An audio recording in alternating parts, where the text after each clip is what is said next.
Clock in, clock in. Black gotta just walked in. Bring my bread right now. Bring my money, nigga. Bring my bread right now. Don't be late. Bring my bread right now. Bring my money, nigga. Bring my bread right now. Why they hate? Ese se culo pa' atrás. Better that's all right now. Bring my bread right now. Bring my money, nigga. Bring my bread right now. Team Black gotta stand up, man. Yeah.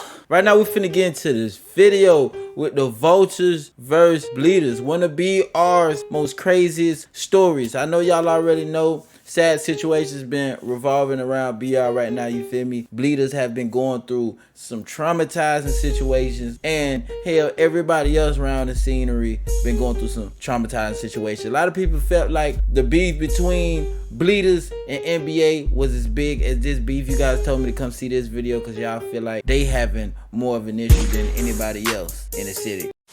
Welcome back to another episode of Swamp Stories, you heard me? Before we get into it, make sure to leave a like and subscribe if you're new. You can also follow the Instagram page as well. So let's get into it. So far, I've covered Boosie versus Baton Rouge and NBA versus TBG. And to the mainstream world, these have been the two biggest rivalries in the state of Louisiana. But what if I told you there's something much bigger? A rivalry so big that everyone was forced to take a side. But in order for this video to make sense, let me do my best to paint the picture of Baton Rouge. That way you can truly understand. Why the picture white? I don't like that. Why you couldn't use black paint? You straight?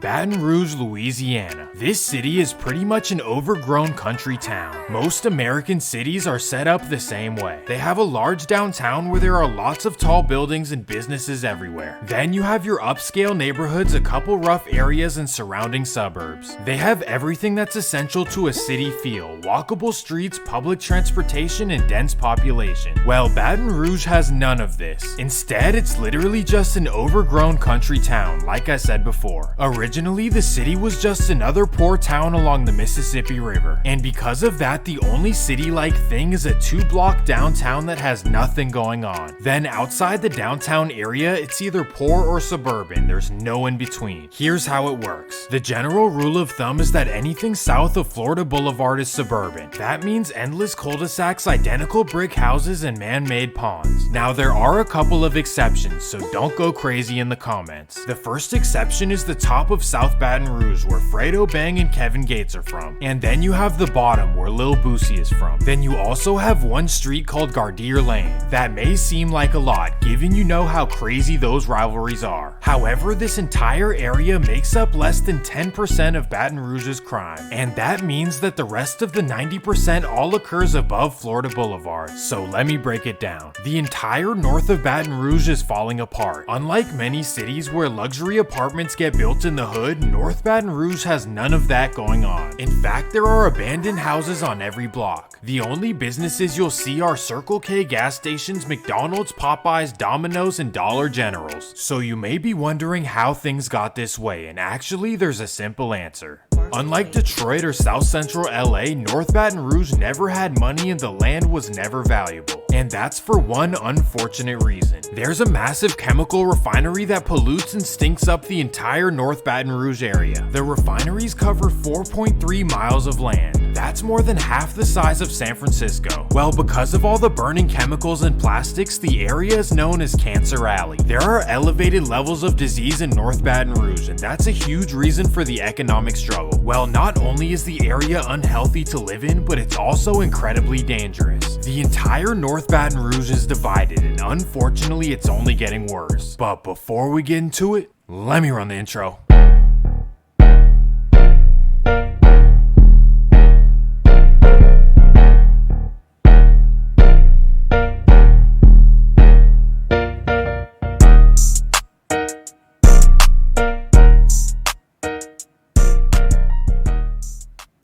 Baton Rouge is a wild That's a hard ass environment. beat, Many boy. of the residents grow up in circumstances that are hard to fathom for people from more upscale cities. Sure, yes, everywhere has their hoods, like we discovered in the San Diego video. But this is just a completely different level. The people here will look at the worst parts of California and think, wow, that looks amazing. But it's not only the poverty, it's also the way the residents have to live. It's the kind of place where laying low is nearly impossible. Everyone knows everyone and there's really nothing to do, especially for kids. And this leads to all kind of unwarranted conflicts that end up starting non-stop rivalries, with many of these rivalries being former friends turned enemies. Well, the area is pretty large and has various different sections. Since the 1980s, there's been a rivalry between Bankstown and Zion City. These are probably the two worst sections in Baton Rouge, located just across Highway 110. However, unlike LA or Chicago, Baton Rouge rivalries don't carry over generations, meaning that a kid growing up in Zion City can be friends with kids in Bankstown regardless of what the older generation has going on. Everyone is granted the respect to make their own decisions on who they're cool with and who they're not. Well, that's exactly the case for this video, and everyone involved was born no earlier than 1998. This is the new generation of Baton Rouge, so let's start off in 2014. At this time, all of the teenagers in North Baton Rouge were unified. Bankstown, Scotlandville, Zion City, and Glen Oaks teenagers all hung out together. However, this is Baton Rouge, so anything is bound to happen for no reason. And on March 24th, 2014, an altercation occurred between two groups. On one side was the Acres fam from Holiday Acres all the way on the north end of Baton Rouge. And on the other side was Jungle Music, a rap group from the Glen Oaks, Zion City area. Well, long story short, the rumors say that the two sides got into it after school. And because of this, one of the Acres teenagers was not happy. That would be a man named Nikedron Williams, also known as Scrappy. And after the situation, this guy wanted to send a message. March 28th, 2014. All of the Jungle Music teenagers are at a birthday party in the nearby town of Baker.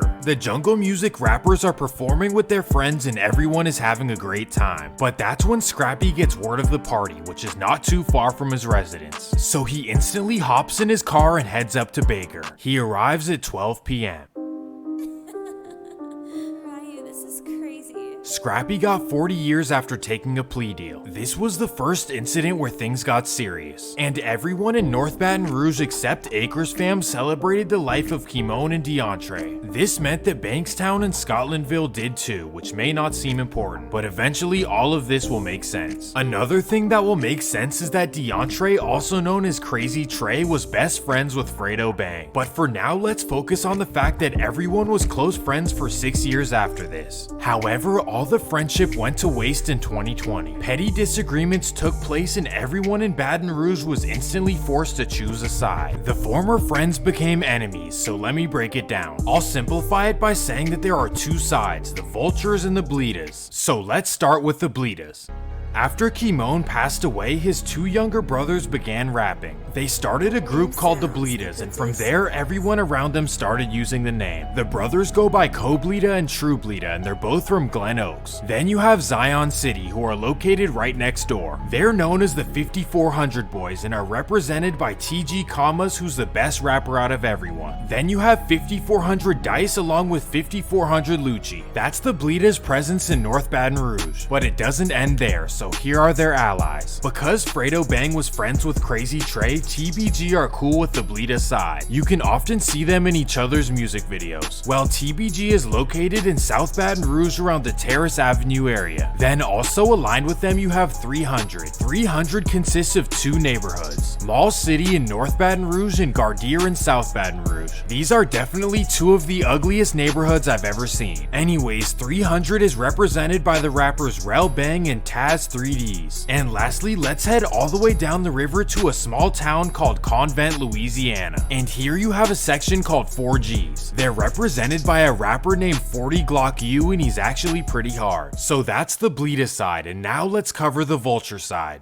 The Vultures are mainly located right across Highway 110 from the BLEEDAS. They have two neighborhoods known as Bankstown and Scotlandville. They're represented by the rappers You Know What It's Hitting For Vay and You Know What It's Hitting For Ka. And here's a picture of Hey, this ain't kind of spooky that this random ass dude that's speaking know exactly where y'all stay at, where y'all hang at, who y'all cool with, who y'all was cool with.